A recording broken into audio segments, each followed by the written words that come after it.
Friends, I'm Rajesh Chenja with you. Today we are going to discuss the topic theory of psycho-social development. मनोविज्ञान हम पढ़ रहे हैं, हमारी सीरीज को हम कंटिन्यू करते हैं। आज का हमारा टॉपिक है मनोसामाजिक विकास का सिद्धांत। एरिक एरिक्सन की थ्योरी है ये साइको सोशल डेवलपमेंट। 8 स्टेजेस इन्होंने बताए हैं एरिक एरिक्सन ने। इनकी एक बुक है चाइल्डहुड एंड सोसाइटी।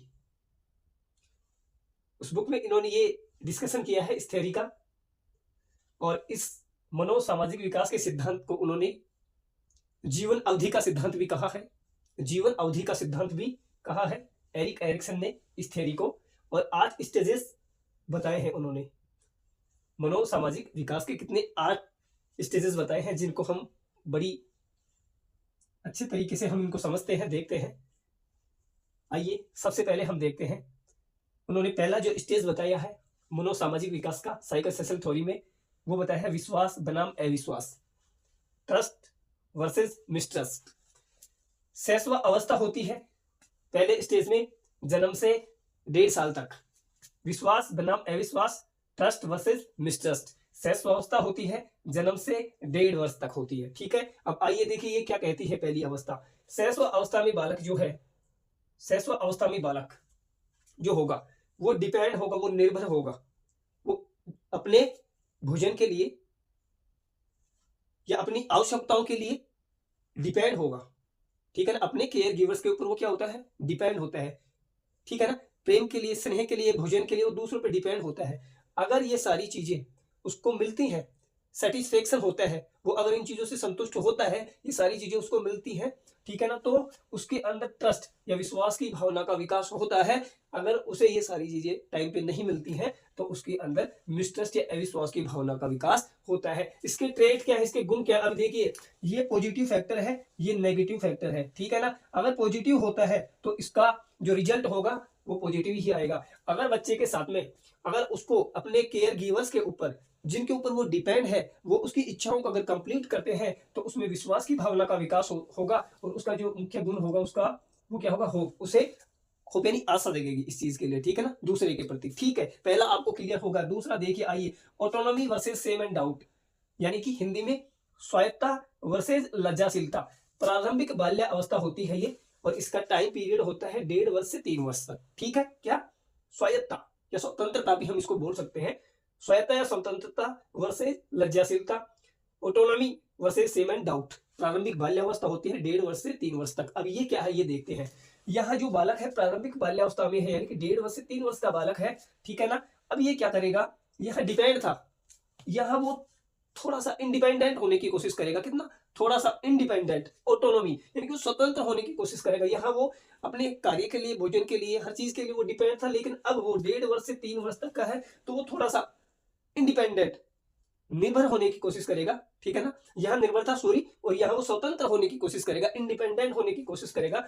ठीक है ना, वो खुद का भोजन, खुद के जो, जैसे हम कह सकते हैं ड्रेसिंग, जो खुद करने लगेगा। और इसके लिए एक एग्जांपल होता है टॉयलेट जो ट्रेनिंग, यानी कि उसकी फिजिकल स्किल्स जो होती है, उसकी शारीरिक कौशल वो खुद करने की कोशिश करेगा। हम कह सकते हैं फिजिकल स्किल्स जो उसकी होती हैं उनके ऊपर वो खुद कंट्रोल करने की कोशिश करेगा। ठीक है, आपको समझ में आया होगा ये। अगर वो कर पाता है, ये खुद से कर पाता है, तो वो ऑटोनॉमी, उसके अंदर स्वायत्तता या स्वतंत्रता की भावना का विकास होगा। अगर वो नहीं कर पाता है, वो असक्षम है ये सारी चीजें करने में, तो उसको सेम एंड डाउट, उसको क्या होगा, लज्जा की एक भावना उसके अंदर विकसित हो जाएगी। अगर वो ये कर पाता है तो विल, ये ट्रेट, ये उसका गुण है, विल यानी इच्छा, तो उसकी आगे ये सारी चीजें करने की इच्छा उसके मन में जगेगी। ठीक है भाई, अब देखते हैं हम तीसरा पॉइंट इसका क्या कहता है। तीसरी स्टेज क्या है, इनिशिएटिव वर्सेस गिल्ट। आपको समझ में तो आ रहा है ना? ठीक है, तो आइए, आओ, पधारो इधर।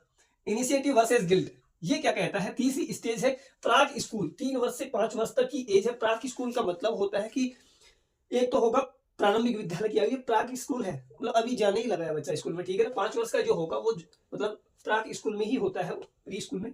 इनिशिएटिव वर्सेस गिल्ट, ये क्या कहता है, पहल बनाम दोष, यानी कि बच्चे की उम्र है 3 वर्ष से 5 साल का बच्चा होगा तो वो अपनी फैमिली में रहेगा और थोड़ा सा सोसाइटी से जुड़ने की कोशिश करेगा, थोड़ा सा सोसाइटी से, थोड़ा सा समाज से इंटरेक्ट करने की कोशिश करेगा, और स्कूल में भी जाने लगेगा, प्राक विद्यालय की आयु है, फर्स्ट क्लास में मान लो आप। ठीक है ना, और अपने पेरेंट्स के साथ में तो रहेगा रहेगा। अब वो क्या करेगा, अपने जो वो कुछ एक्सप्लोर करेगा, कुछ खोज करने की कोशिश करेगा, एक्सप्लोरेशन, कुछ काम करने की कोशिश करेगा। मान लीजिए जो अपने फैमिली के साथ में है, फैमिली कोई भी मेंबर है, उसके मोम है, उसकी डैड है, उनके साथ में वो किसी कार्य को खुद करता है, खुद से, ठीक है ना। जैसे वो कहता है चलो ठीक है आप रहने दो, ये काम मैं करता हूँ।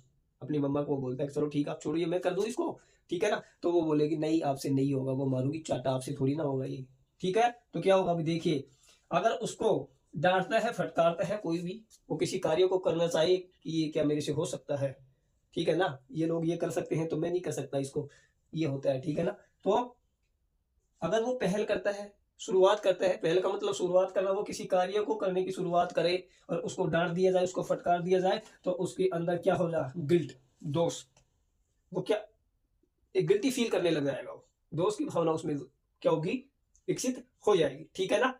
अगर वो इस चीज को कर पा रहा है, अगर उसने किसी कार्य को करने की शुरुआत करी है मान लीजिए, ठीक है ना, किसी कार्य को एक्सप्लोर करने की या किसी कार्य को करने की शुरुआत करी है, अगर वो उसको करने में सक्षम है इस पहल को, ठीक है ना, तो उसका पर्पज पूरा होता है, उसका उद्देश्य जिस कार्य को कर रहा है, जिस चीज को एक्सप्लोर कर रहा है, जिस चीज की खोज वो कर रहा है, ठीक है ना, तो इनिशिएटिव। और अगर नहीं कर पाया है तो उसके अंदर दोष की भावना का विकास हो जाएगा। और यहाँ 3 से 5 वर्ष की अवस्था है, तीसरा ये स्टेज है, ठीक है ना। अब आइए चौथा क्या कह सकता है, इंडस्ट्री वर्सेज इंफीरियोरिटी, परिश्रम बनाम हीनभावता, चौथा स्टेज है। उत्तर बाल्यावस्था 6 से 12 वर्ष की एज है। देखिए इधर चौथा स्टेज क्या कहता है, इंडस्ट्री वर्सेज इंफीरियोरिटी, परिश्रम बनाम हीन भावना, ठीक है। उत्तर बाल्यावस्था होगी 6 से 12 वर्ष, ठीक है ना। यहां बच्चा स्कूल में जाने लग जाएगा, ठीक है ना, प्रारंभिक विद्यालय की आयु हम इसको बोल सकते हैं। यहां बच्चा सोसाइटी से जुड़ेगा, स्कूल में जाने लग जाएगा, और पीयर जो ग्रुप होगा उसका, सहपाठी जो होंगे उनके साथ में वो क्या करेगा, एक अपना स्थान खोजने की कोशिश करेगा, अपनी एबिलिटीज, इधर देखिए एबिलिटी और अपनी स्किल्स, यानी कि उसकी योग्यता क्या है, उसके कौशल क्या क्या है। एबिलिटी यानी उसकी योग्यता क्या है, किस चीज को करने के वो योग्य है, उसकी स्किल क्या क्या है, उसके कौशल क्या क्या है, ठीक है ना, वो उनको करने की कोशिश करेगा। कहा, सोसाइटी में, स्कूल में, और अपने पीयर ग्रुप के साथ में, यानी कि अपने सहपाठियों के साथ में। अगर वो इन चीजों को कर पाता है, अपनी एबिलिटीज को ठीक से शो कर रहा है, अपनी स्किल्स को ठीक से शो कर पा रहा है, तो उसके अंदर परिश्रम या उद्यम भी आएगा यहाँ, ठीक है ना, परिश्रम या उद्यमिता भी हम इसको बोल सकते हैं। इंडस्ट्री ये उसकी सफल होती है। अगर वो नहीं कर पा रहा है तो उसके अंदर इंफीरियोरिटी कॉम्प्लेक्स आएगा, हीन भावना की, मतलब उसके अंदर हीन भावना विकसित हो जाएगी, ठीक है ना। अगर वो समाज के साथ में या फिर अपने स्टूडेंट्स के साथ, सॉरी अपने पीयर ग्रुप के साथ में, अपने सहपाठियों के साथ में, अपने टीचर्स के साथ में, अगर वो कोई अपनी एबिलिटीज, अपनी योग्यता या अपनी स्किल्स को नहीं कर पा रहा है, ठीक है, नहीं दिखा पा रहा है, तो उसके अंदर हीन भावना विकसित हो जाएगी, ठीक है। और वो अगर सही से कर पा रहा है तो कॉम्पिटेंस, दक्षता, उसके अंदर एक गुण का विकास होगा, कॉम्पिटेंस, यानी कि वो इस चीज को करने के योग्य है, ठीक है। अब आगे देखिए, फिफ्थ जो स्टेज है, यहां तक ही हमारे लिए इंपॉर्टेंट होती है, फिफ्थ तक, एडोलोसेंस तक, किशोर अवस्था तक, लेकिन फिर भी हम देखेंगे एट तक। आइडेंटिटी वर्सेस रोल कंफ्यूजन, पहचान वर्सेस भ्रांति, ठीक है। ये क्या कहता है कि किशोर अवस्था में हु एम आई, आइडेंटिटी, पहचान, कि किशोर जो है वो कहेगा हु एम आई, मैं कौन हूं, मेरी क्या जगह है समाज में, मैं क्या कर सकता हूं, मेरी क्या जगह है, मेरा क्या रोल है, मेरी क्या भूमिका है समाज के अंदर, और मैं किस व्यवसाय का चुनाव कर सकता हूं, मैं क्या बन सकता हूं, ठीक है ना। ये उसकी पहचान, अपनी खुद की पहचान बनाने की वो कोशिश करेगा। अगर वो ये सारी चीजें करने में असफल होता है तो उसके अंदर रोल कंफ्यूजन, एक भ्रांति पैदा हो जाएगी कि मैं तो कुछ कर ही नहीं सकता, मेरा रोल क्या है, किस लिए मैं हूं, ठीक है ना। और अगर आइडेंटिटी वो अपनी समाज में बना लेता है, सफल होता है इस चीज में, तो उसका ट्रेड से उसमें एक फिडेलिटी गुण, निष्ठा, यानी कि अपना जो कार्य है वो अपने लिए, ये व्यवसाय हो या पढ़ाई का, वो जो उसने डिसाइड किया है ना अपनी आइडेंटिटी बनाने के लिए, तो उसके अंदर ट्रेड जो गुण का विकास होगा, फिडेलिटी होगी, वो अपने कार्य के प्रति निष्ठा, जिसको हम बोल सकते हैं फिडेलिटी, ठीक है। अब आगे देखिए, सिक्स स्टेज क्या कहता है, इंटीमेसी वर्सेस आइसोलेशन, घनिष्ठता वर्सेस अलगाव। 18 से 35 साल की उम्र होगी, ठीक है, 18 से 35 की उम्र किशोरावस्था के बाद में, ठीक है ना। इंटीमेसी वर्सेस आइसोलेशन इंपॉर्टेंट नहीं है हमारे लिए इतना, लेकिन फिर भी हम इनको तीन को देखेंगे। घनिष्ठता वर्सेस अलगाव, यह क्या होगा, यह जो होगा ये कि एडोलसेंस के बाद में अब जो व्यक्ति है वो क्या करेगा, अपने सोसाइटी में, फैमिली में वो अपने रिलेशंस को घनिष्ठ बनाएगा, ठीक है ना। अपने जो रिलेशंस है उनको घनिष्ठ बनाने की वो कोशिश करेगा अपनी फैमिली में और अपने समाज में। अगर वो कर पाता है तो ठीक है, अगर वो नहीं कर पाता है, ठीक है, अपने रिलेशंस को घनिष्ठ लोगों के साथ में नहीं रख पाता है, फैमिली के साथ में नहीं रख पाता है, तो उसके अंदर अलगाव, आइसोलेशन, आइसोलेशन पृथक्करण जिसको हम बोल सकते हैं, दूर होना, अलगाव की भावना का उसके अंदर विकास होगा। ठीक है भाई, अब आगे देखिए सेवंथ क्या कहता है, जनरेटिविटी वर्सेज स्टैग्नेशन, 35 से 65 वर्ष की उम्र, ठीक है ना। जननात्मकता वर्सेज स्थिरता, ये कहती है सातवीं जो अवस्था है, ये कहती है यहाँ पे जो व्यक्ति है वो ये कह रहा है कि भाई मैं जो हूँ मैं कुछ जो कर रहा हूँ, प्रोडक्टिविटी यानी मेरी उत्पादकता, या मेरा ये कि जो मैं कुछ कर रहा हूँ उसका कुछ दूसरे के लिए बेनिफिट है या नहीं है, मेरी कुछ प्रोडक्टिविटी है या नहीं है, मैं जो भी कुछ करूं जिसका दूसरे को बेनिफिट मिले आगे, नेक्स्ट जो मैं कुछ करूं उसका आगे सीखने के लिए या फिर मेरे द्वारा कुछ जो भी किया गया उसका बेनिफिट आगे मिले, ठीक है ना, प्रोडक्टिविटी हो, ठीक है ना। अगर मैं जो भी कुछ कर रहा हूं उसका आगे उसकी प्रोडक्टिविटी नहीं है लोगों के लिए, समाज के लिए, फैमिली के लिए, तो नहीं है तो उसके अंदर क्या स्टैग्नेशन आ जाएगा, स्थिरता आ जाएगी, यानी कि ये सारी चीजें करने व्यर्थ है, ठीक है ना, मैं इनको नहीं कर पा रहा अच्छे से। अब लास्ट की स्टेज क्या कहती है, इंटेग्रिटी वर्सेस डेस्पेयर, ये लास्ट की स्टेज है 65 वर्ष के बाद में, संपूर्णता। अभी यहाँ क्या होता है, व्यक्ति जो है फ्लैशबैक में जाएगा, पिछली लाइफ में जाएगा, कैसे कि अब तक मैंने जो भी किया है लाइफ में वो ठीक से किया या नहीं किया, ठीक है ना, वो दूसरे के काम के लायक है या नहीं है, जो मैंने किया है वो ठीक है या नहीं है, मेरी लाइफ में जो भी मैंने कुछ किया है वो संपूर्ण है या नहीं है मेरे लिए, ठीक है ना।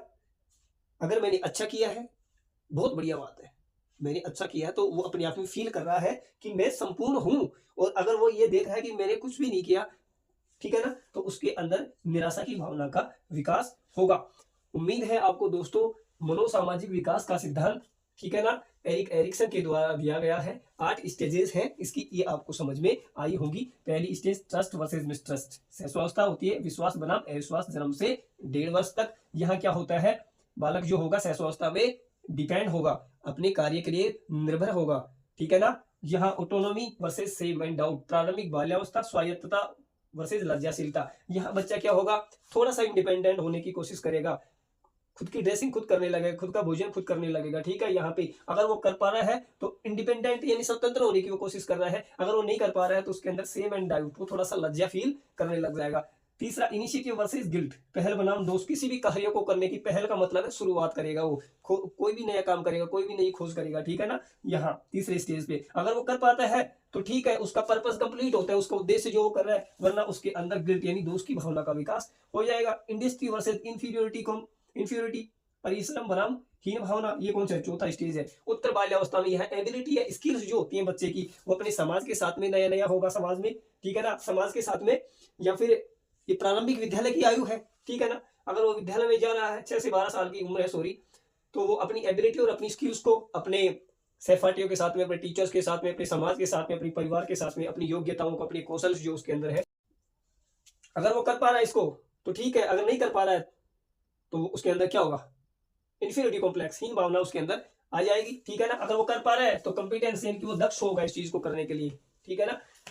जो फिफ्थ है यहाँ तक हमारे लिए इंपॉर्टेंट है, ये आइडेंटिटी वर्सेस रोल कंफ्यूजन, किशोरावस्था तक, पहचान बनाम भ्रांति। यहाँ 5वीं स्टेज पे जो अडल्ट है, किशोर जो है वो ये कह रहा है हु एम आई, मैं कौन हूं, मेरा क्या स्थान है, मेरा क्या रोल है समाज में, ठीक है ना, परिवार में क्या रोल है, समाज में मेरा क्या रोल है, और मैं क्या कर सकता हूँ, ठीक है ना, किस रास्ते का मुझे चुनाव करना चाहिए। यहाँ तक हमने देख लिया है, ठीक है। उम्मीद है आपको समझ में आया होगा, बने रहिए हमारे साथ में, हम आपके लिए इसके बाद में फिर दूसरी एक क्लास लेकर के आएंगे, तब तक के लिए नमस्कार।